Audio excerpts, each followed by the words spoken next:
Todos estos domingos vengo compartiendo palabras que el Señor pone en mi corazón. Son palabras bastante, creo yo, concretas, cosas puntuales que tenemos que hacer en nuestras vidas.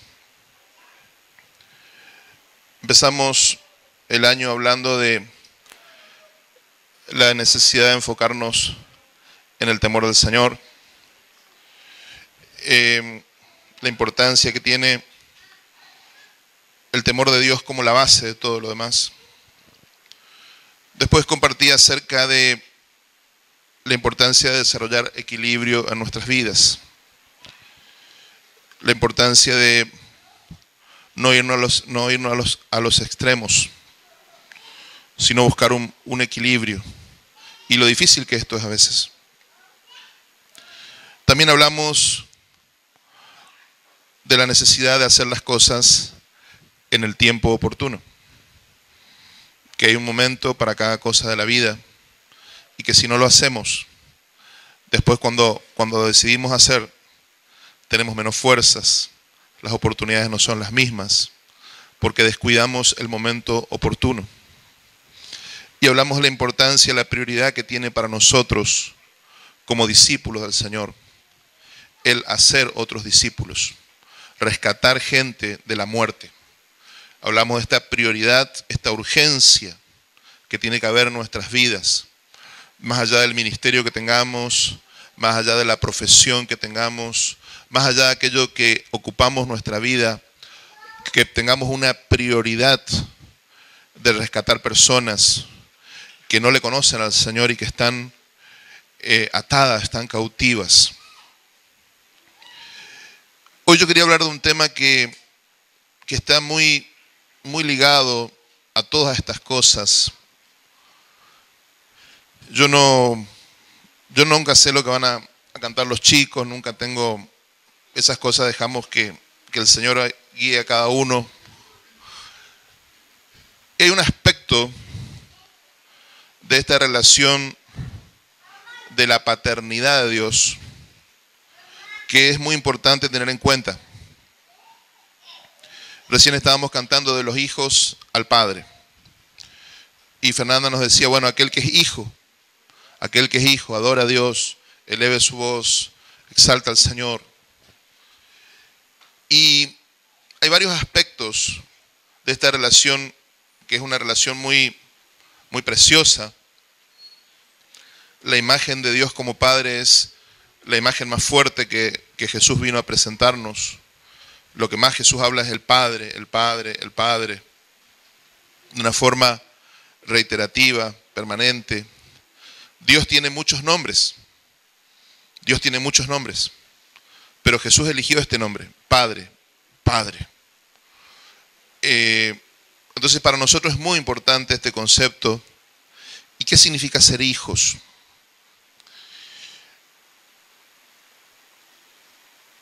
El Padre es el generador de todo, el creador de todo, el que nos sostiene, el que nos cuida, el que nos creó, el que diseñó un plan para nosotros, el que nos trajo al mundo, el que nos sustenta es el Padre. El que nos trajo a Jesús es el Padre. Si nosotros conocimos a Jesús y a través de él entramos al reino de Dios, es porque el Padre nos trajo. Esta imagen a veces distorsionada de Dios, como un Dios severo, un Dios maligno y un hijo bueno, es realmente esto, es una distorsión del Evangelio. Porque la Biblia dice, de tal manera amó Dios al mundo, que envió a su Hijo. La salvación empezó en el corazón del Padre, porque el Padre amó a la humanidad y mandó al Hijo porque amó a la humanidad. Entonces tenemos que entender que primeramente esta es una relación de amor, donde el Padre nos creó y donde el Padre nos va llevando de la mano. Desde el momento que conocemos a Jesús, pasamos a ser hijos de Dios, y ahí empieza un proceso, un caminar. Este caminar tiene algunas particularidades, pero hay una que yo destaco, porque es como una de las particularidades más difíciles para el creyente occidental del siglo XXI, entender este aspecto del carácter de Dios. ¿Cuál es este aspecto? ¿Qué es lo que quiero hablar esta noche? Quiero hablar acerca de un Padre que nos ama y que nos ama de tal manera que permanentemente usa de disciplina con nosotros. Cuando hablo de disciplina, hablo de castigo. Usted va a escuchar muchas veces este concepto. A mí como pastor me pasa que cuando empiezo una conversación con alguien y la conversación empieza a ir hacia las cosas del Señor, lo primero que la persona dice es: Dios no castiga. Dios no castiga. Si Dios no castiga, no es el Dios de la Biblia. El Dios de la Biblia siempre castigó, y hasta que estemos en la eternidad con Él, nos va a castigar. Porque si no, sería que no nos ama. Este concepto de la disciplina, del castigo, es un concepto difícil para nosotros, porque estamos infectados con una filosofía que se llama humanismo. Una filosofía que está centrada en el hombre y que deja fuera a Dios de la ecuación. Entonces, en esta filosofía llamada humanismo, la disciplina es vista como algo negativo. Por eso hay tantas personas que no disciplinan a sus hijos. ¿Cómo le voy a castigar al nene si él es tan lindo, tan bonito? Cuando vos no entendés lo que es el amor de Dios, cuando vos no tenés una experiencia verdadera con el amor de Dios y te das cuenta cómo Dios te ama y por eso te disciplina, vos no podés llegar a experimentar la intimidad con Dios. Sin disciplina no hay intimidad con Dios. Porque sin disciplina no hay santidad. Nuestro Dios es un Dios esencialmente santo. Santo, santo, santo. El único nombre de Dios que se repite así 3 veces, como poniéndolo allá arriba, es su santidad. ¿Por qué? Es lo que lo hace totalmente distinto de nosotros. Pero también es lo que lo hace totalmente confiable. Dios es el único ser que nunca miente. El único que nunca miente es Dios. Nosotros, aunque sea inconscientemente, mentimos. A veces simplemente creando una falsa expectativa o haciendo una promesa que no podemos cumplir. Mentimos. Con buenas intenciones, mentimos. El único que nunca hace eso es Dios. Porque todo lo que Él promete, desea cumplirlo y tiene el poder para cumplirlo. El único. El único cuando promete algo lo va a cumplir es Él. Porque Él es santo. Entonces este aspecto de la santidad de Dios tiene una parte dura para nosotros, que es el hecho de que nosotros somos pecadores. Entonces, para que nosotros podamos participar de su santidad y tener una amistad con Él, y para poder Él darnos todo lo que Él tiene para nosotros, nos introduce en un proceso que se llama disciplina.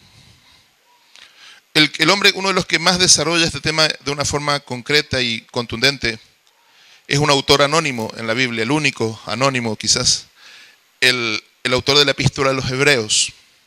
Le pido que busquen el capítulo 12.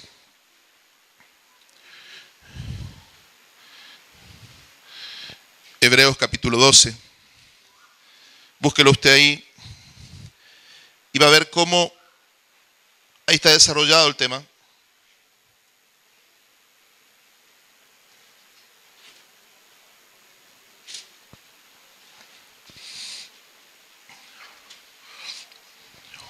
¿Usted lo encontró? Básicamente le voy contando lo que ocurrió así. La iglesia, evidentemente esta iglesia, que no sabemos ni quiénes eran, solamente que evidentemente eran una iglesia integrada por judíos, por hebreos, que habían aceptado a Jesús como su Mesías, pero evidentemente por las persecuciones, por las luchas que tenían, porque estaban siendo perseguidos, porque pasaban tremendas necesidades, empezaron a desanimarse. Empezaron a perder la fe, empezaron a perder la confianza y dijeron al final, estamos siguiendo al Señor y muchos problemas, nos va mal, nos persiguen, nos quieren matar. Y algunos de ellos empezaron a pensar en volver al judaísmo, volver atrás, negar al Señor. Y en ese contexto el autor les escribe, ninguna de estas personas era un ignorante, ni el autor ni los que leyeron. Eran personas muy conocedoras de la Escritura. El autor desarrolla temas profundos aquí en esta epístola. Pero el autor es anónimo. Tal vez anónimo porque para que nadie le cascotee por todo lo que él va a decir en esta epístola. Él dice, son unos 13 capítulos, y él dice, al último dice, espero que ustedes soporten, dice, esta breve exhortación, dice. ¿Sí? Fue una breve exhortación de 13 capítulos, una breve amonestación, un llamado de atención de 13 capítulos, breve. Yo me acuerdo que un pastor conocido mío, una vez estaba en una iglesia invitado, y entonces durante la alabanza, el que iba dirigiendo la reunión decía, hoy tenemos el invitado al pastor fulano de tal, y va a traer palabra de Dios. Y subía otro y decía, hoy va a venir fulano de tal, va a traer palabra de Dios. Y tanto dijo que iba a traer palabra de Dios que creó una expectativa enorme. Entonces este pastor conocido mío, que es muy particular, subió al púlpito y agarró la epístola de los Hebreos y leyó toda la epístola de tapa a tapa y dijo palabra de Dios y se bajó. Claro, porque el otro hizo tanta expectativa como que era todo de Dios nada más, que dijo, no, si yo hablo algo mío ya estamos en el horno. Entonces leyó los 13 capítulos y se bajó y dijo, bueno, amén y chau. Terminó Entonces, es muy interesante la epístola, es hermosa. En el capítulo 11 nos está hablando de los grandes héroes de la fe, de lo que es los verdaderos creyentes, lo que pasaron. Y una de las cosas que muestra el capítulo 11 es que muchas personas por la fe vieron milagros muy grandes. Y el autor le anima a los hermanos a decir, tenemos un Dios que hace grandes milagros. Tenemos un Dios que hace cosas imposibles. Pero también tenemos un Dios que a veces no interviene, que a veces deja que las cosas ocurran. Y esto era muy duro, muy difícil. Porque uno dice, no, yo tengo un Dios, yo quiero que Dios intervenga. Cuando me pasa algo, yo quiero que Dios intervenga. Pero la Biblia dice que hay veces que Dios no interviene. Hay veces que Dios deja que las cosas ocurran. Hay veces que Dios deja que a vos el auto te lo roben. Hay veces que Dios deja que a vos el trabajo lo pierdas. Hay veces que Dios deja que la enfermedad venga sobre tu vida. Dios lo permite. Y hay veces que el Señor te sana milagrosamente. Y hay veces que el Señor no te sana milagrosamente. En ese contexto, el autor empieza a explicar cómo el Señor trata con nosotros. Y nos quiere llevar un poco más adelante. Y nos quiere mostrar que nuestros ojos a veces ven solamente una parte de la realidad. Pero Dios ve mucho más allá y hay algo mucho más grande que no alcanzamos a ver. entonces nos dice el capítulo 12, por tanto, nosotros también, teniendo en derredor nuestro tan grande nube de testigos, despojémonos de todo peso y del pecado que nos asedia, y corramos con paciencia la carrera que tenemos por delante. Puestos los ojos en Jesús, el autor y consumador de la fe, el cual por el gozo puesto delante de él sufrió la cruz, menospreciando lo oprobio, y se sentó a la diestra del trono de Dios. Considerad a aquel que sufrió tal contradicción de pecadores contra sí mismo, para que vuestro ánimo no se canse hasta desmayar. El autor va a decirnos, tenemos una gran nube de testigos. ¿Por qué? ¿Los testigos quiénes son? Son todos esos miles y miles que vivieron por la fe y experimentaron milagros y vieron a Dios. Y va a comparar nuestro andar en el Señor como una carrera. Lo va a comparar como una carrera de fondo, como un maratón, como una carrera larga. No una carrera, no una sprint, no una carrera de 100 metros.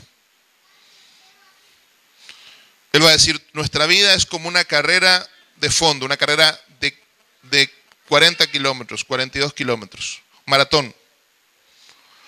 Y va a tomar elementos del atletismo de la época, que era muy importante, de influencia griega. Y ellos estaban acostumbrados a ver a los atletas correr los maratones. Y cuando los atletas se entrenaban con pesos.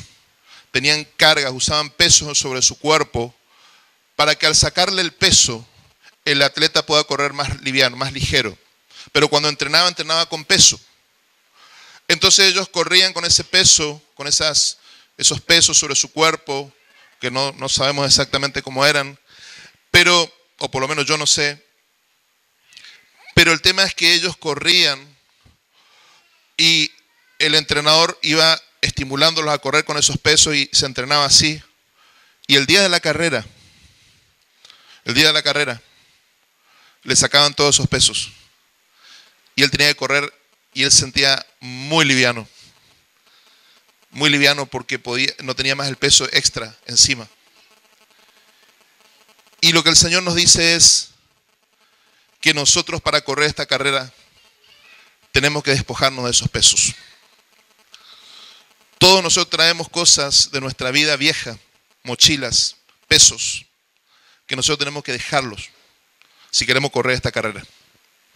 Si nosotros vamos a correr la carrera y vamos a ser triunfantes en esta carrera, tenemos que aprender a dejar nuestro peso delante del Señor.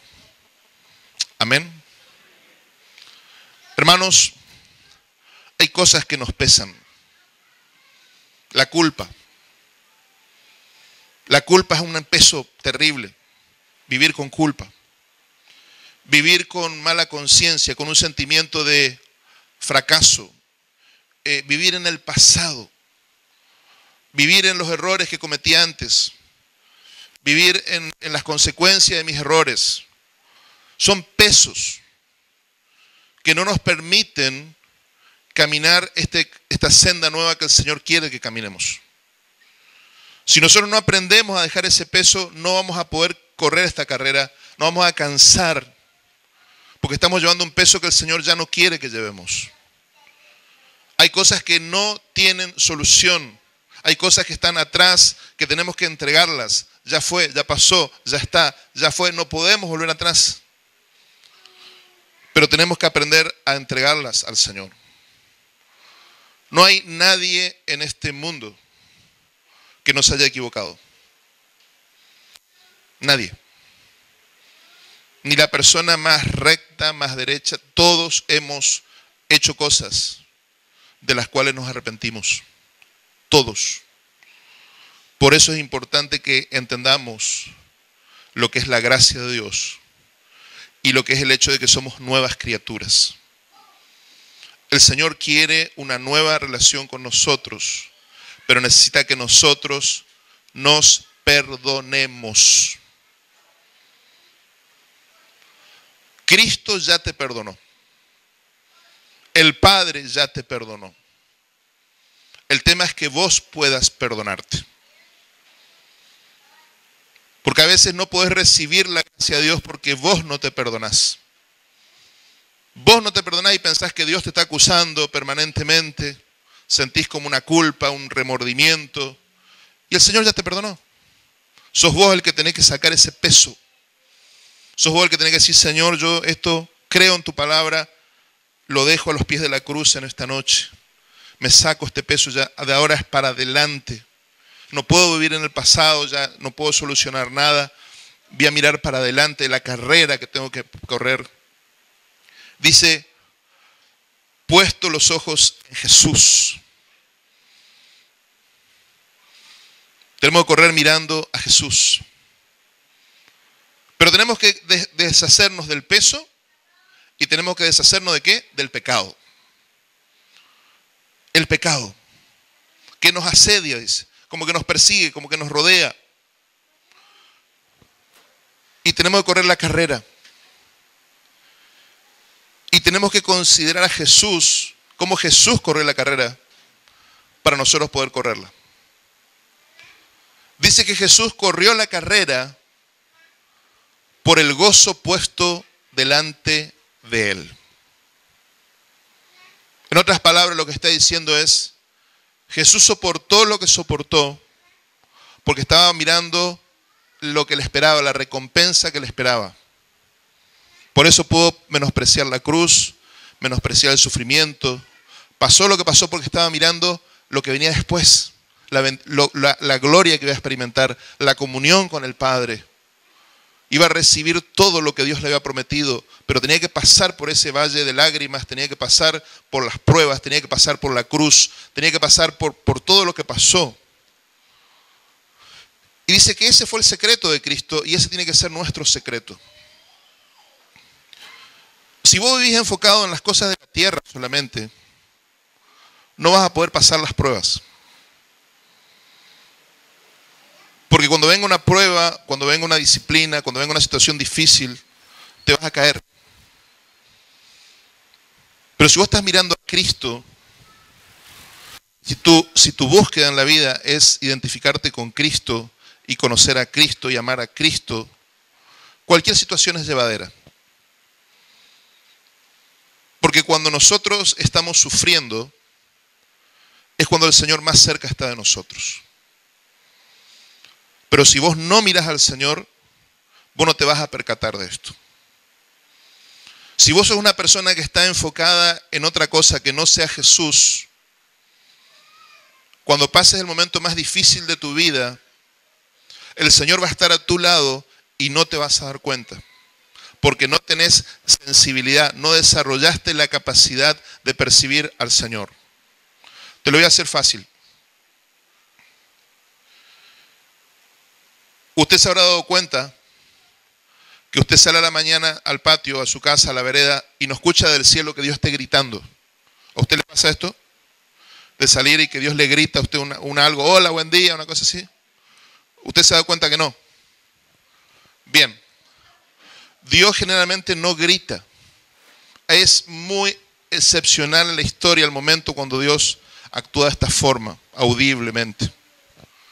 Ahora, si usted ve la relación de Jesús con los discípulos, cuando estaba en la última cena, Jesús dice algo, dice, uno de ustedes me va a entregar. Y todos empiezan a decir, bueno, ¿quién va a ser?